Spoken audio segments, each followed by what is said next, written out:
Hey there, self-care warriors. Welcome back yet again to Self-Care Haven. I wanted to make a second video on a question that a subscriber asked me not too long ago, and it was about people pleasing.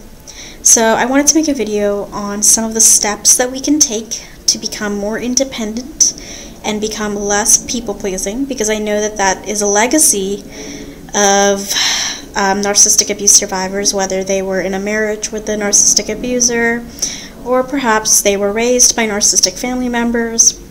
So usually it is a legacy that they have of people pleasing. They're conditioned, they're programmed to walk on eggshells, to please their abusers, and if they have that habit ingrained in them from childhood, it can be difficult, even more difficult, to start to detach from these habits. So the first step that I always recommend, especially for women because they are socially conditioned to do this a lot and very frequently, the first step is stop apologizing for your opinions and your preferences.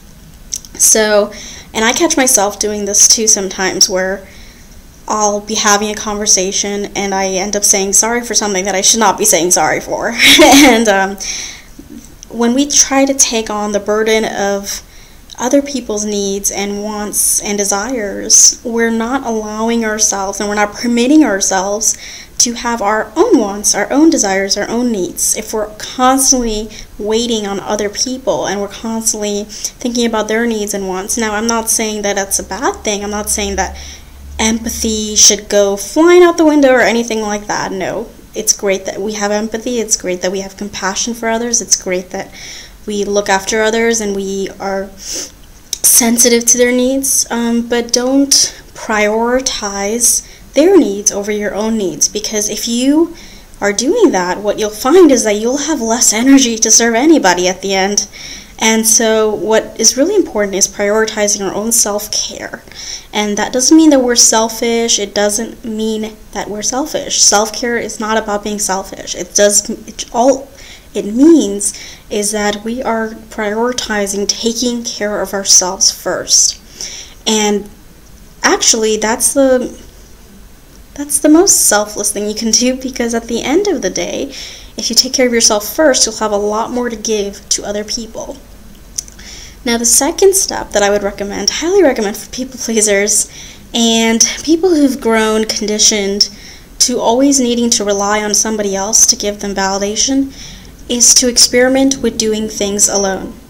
And what I mean by this is that regardless of whatever your relationship status is now, regardless of your particular situation or circumstance, I encourage you to engage in activities and hobbies alone. Go out and treat yourself to a date, and it'll be a solo date. That's fine. Go out to the movies alone. Try going to a cafe near you alone, your favorite cafe. There's so many things that we can venture out and do alone, and it will help us become more independent, because the next time that someone who is toxic asks us, hey, you want to hang out? You'll remember that time that you spent alone that was so amazing that when you compare the two, you'll realize, hey, I actually prefer being alone this time. And so it gets easier once you keep practicing it. And of course, there's that social stigma, oh, don't go out alone, especially if you're a woman. Don't go out alone and do stuff on your own. No, do it. Do stuff on your own all the time, every day. Do at least one thing alone. And even things that are supposed to be reserved for couples or for going out with friends, start doing things alone, and you'll realize that that experiment will help you put into perspective all the things that you can enjoy on your own by yourself, and you don't need anybody else to validate that amazing experience for you. And the third thing that I would recommend is creating a boundary list.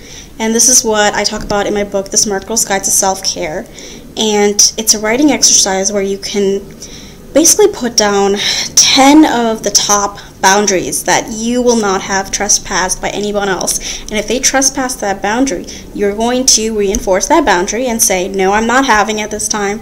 I'm setting this boundary. You cannot overstep it. And if you try to overstep it multiple times, then sorry, our communication is going to be closed off, or at least minimized for the time being.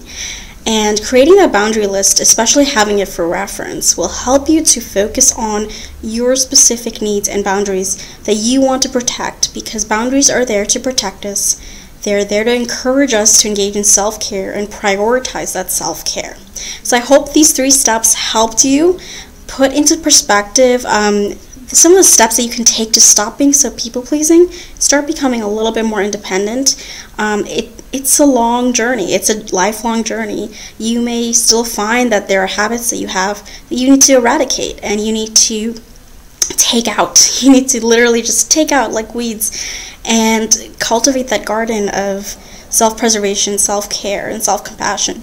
But even though it will take time and practice, you will get there and you will see some monumental changes along the way.